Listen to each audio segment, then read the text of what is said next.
सवाल आया, महानूर बहन ने कराची से पूछा कि उम्रे का तरीका बताते, तो मैं बिल्कुल मुख्तसर अंदाज में मैं कुछ मिनट्स में इसे मुकम्मल कर लेता हूँ।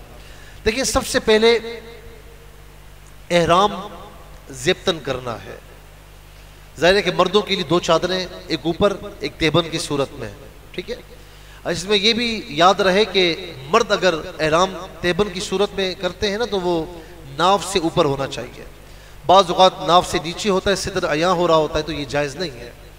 अच्छा, औरतों के लिए जो रोज़मर्रा का लिबास है वही उनका एहराम बन जाता है। मेरी बात समझ में आ रही है? अब एहराम बांध लिया, अब उसके बाद अगर यहाँ से जा रहे हैं तो औरत और मर्द दोनों के लिए कि वो नियत ना करें। जाहिर है कि यहाँ से जाएंगे, जहाज़ में बैठना ये वो, तो अब एहराम की पाबंदियों से बच जाएंगे। तो जब जद्दा आने में तकरीबन पौन घंटा बाकी हो तो उस वक्त नियत कर लें। नियत बड़ी आसान है। नबैतुल उम्रता व अहरमतु बिहा लिल्लाहि ताला, मैंने उम्रे की नियत की और अल्लाह के लिए मुहर्रम हो गया, कि अल्लाह के लिए मुहर्रमा हो गई। और नियत अगर अरबी में नहीं आती कोई बात नहीं, आप उर्दू में नियत कर लीजिए कि मैंने उम्रे की नियत कर ली और मैं मुहर्रम या मुहर्रमा हो गया, ठीक है। अब जब नियत कर ली, या फिर आप अगर मक्का मुकर्रमा में ही हैं और वहां से उम्रा अदा करना चाहते हैं तो फिर मस्जिद आयशा जाएं या मस्जिद जिराना जाएं। मस्जिद आयशा करीब है तो वहां जाकर उम्रे का एहराम बांध लें, या ख़वातीन ने जो लिबास पहना हुआ है फिर वहां नियत कर लें और वहां से आकर फिर उम्रा अदा करना होगा। अच्छा जी, आपने जहाज में जाते हुए नियत कर ली, उसके बाद याद रखें कि नियत करने के बाद एक मरतबा ज़रूरी है कि लब्बैक कहें और 3 मरतबा सुन्नत है, और मुस्तहब ये कि लब्बैक अल्लाहुम्मा लब्बैक की सदाएं लगाते रहें। और ये भी सुन्नत है कि नियत करने से पहले 2 रकत नवाफिल पढ़ लें, 2 रकत नवाफिल पढ़ लें, उसके बाद नियत कर लें। और नियत करने के बाद अब एहराम की तमाम पाबंदियां आप पर आयद होंगी, चाहे वो मर्द हो चाहे वो ख़वातीन हो। खुशबू नहीं लगानी, बाल नाखून वगैरह वगैरह सारी पाबंदियां आप पर आयद हो जाएंगी।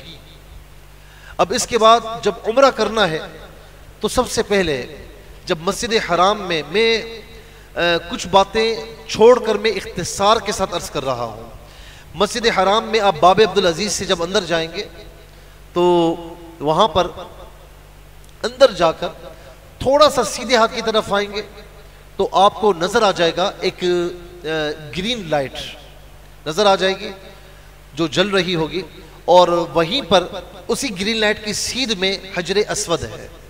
बात समझ में आ गई? वहाँ से आपको अपने जो है वो उम्रे का आगाज़ करना है। जब आप अंदर जाएंगे खाना काबा पर पहली नज़र पड़ेगी तो जो दुआ मांगे कबूल होगी, ठीक है ना। ये भी करना है, चाहे आप वहाँ पर भी हो, जब भी आप जाएं पहली नज़र का यही हुक्म होगा। अच्छा, अब बिल्कुल हजर अस्वद के सीध में आ जाए और वहाँ आकर सबसे पहले इस्तिलाम करें, बिस्मिल्लाहि वल्हम्दुलिल्लाहि वल्लाहु अकबर वस्सलातु वस्सलामु अला रसूलिल्लाह।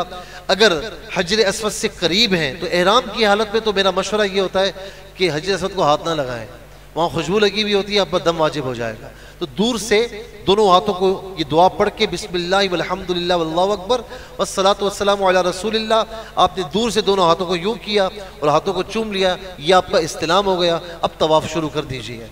जो भी दुआएं आपको आती हैं वो पढ़े, रब्बना आतिना पहला कलमा, दूसरा कलमा, रब्बी जअलनी, जो दुरूद पाक जो भी दुआ आती है आप पढ़ते रहे।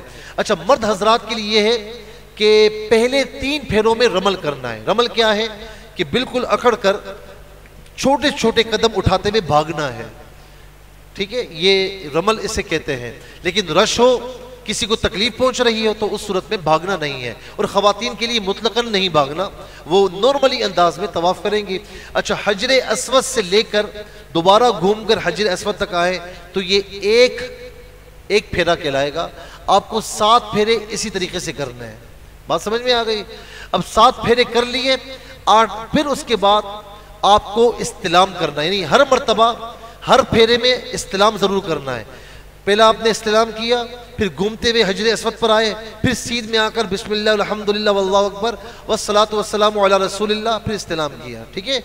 हर मर्तबा इस्तिलाम करना है। और आखिर में एक मरतबा और इस्तिलाम करना है जब तवाफ मुकम्मल हो जाए, 7 फेरे मुकम्मल हो जाएं। और मर्द अगर रमल कर रहे हैं तो 3 फेरों के बाद रमल नहीं होगा, 3 फेरों के बाद रमल नहीं होगा, 3 फेरों में सुन्नत है। अच्छा, उसके बाद तवाफ मुकम्मल हो गया। तवाफ मुकम्मल होने के बाद अब आप आ जाएं मुल्तज़म की जानिब। वहां पर करीबी जगह ना मिले उसकी सीध में आकर दुआ करें। दुआ करने के बाद फिर आप आ जाएं आब ज़मज़म पर, वहां खूब पेट भरकर पानी पिए। कहते हैं कि मुनाफिक आब ज़मज़म पेट भरकर नहीं पी सकता और मोमिन यहां तक पी लेता है, जितना हो सके इस पानी को पिए।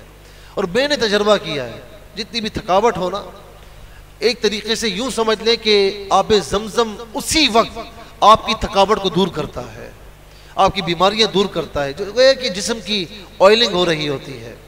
जितना हो सके आब ज़मज़म पिए। फिर उसके बाद आपको सई करनी है। सई करनी है, सबसे पहले इस्तिलाम आप कर चुके हैं, अब सई की तरफ आए तो सफ़ा से मरवा ये एक फेरा होगा, मरवा से सफ़ा दूसरा फेरा, इस तरह 7 फेरे मुकम्मल करने हैं। अब सई की सफ़ा की पहाड़ियों या जहाँ जगह मिले वहाँ पर आकर नियत कर लें और नियत के बाद फिर सई स्टार्ट कर दे। दौरान सई आप कुछ भी पढ़ते रहे, जो दुआएं आपको याद है पढ़ते रहे। अब ये 7 फेरे मुकम्मल करने के बाद, 7 फेरे मुकम्मल करने के बाद अब आप आ जाए 2 रकत नवाफिल हो सके तो पढ़ लें, ये सुन्नत है। नहीं पढ़े तो कोई मसला नहीं, लेकिन सुन्नत है तो 2 रकत नवाफिल पढ़ लें। इसके बाद आकर हलक या तकसीर, हलक कहते हैं मुकम्मल गंजा होना, तकसीर कहते हैं कि सर के चौथाई बालों को एक पोरे के बराबर लेना, सही ना, इसे तकसीर कहते हैं। तकसीर भी जायज़ है लेकिन हल्क अफजल है। हुजूर नबी करीम अलैहिस्सलाम ने तकसीर करने वालों के लिए 1 मरतबा दुआ फरमाई और हल्क करने वालों के लिए 3 मरतबा दुआ फरमाई। तो हल्क या तकसीर कराने के बाद अब आपका उम्रा अल्हम्दुलिल्लाह मुकम्मल हो चुका है। ये दुआ करें कि अल्लाह तबारक व तआला हम सबको वहाँ की बाबर हाज़ी अता फरमाए। जब उम्रा मुकम्मल कर लेती हैं तो उन्हें हल्क नहीं करवाना होता। उसका सही तरीका यह है कि जो चुटिया का आखिर है, जो उनके बालों की चुटिया का बिल्कुल नोक है ना, तो वहां से एक उंगली की मिकदार, यानी उसको यूं लपेट लें, एक उंगली के गिर्द जितना लपेटे हुए बाल हैं उसको काट दें तो उनकी तकसीर हो जाएगी। उनके लिए हलक नहीं, उनको तकसीर इस तरह करवाना होगी।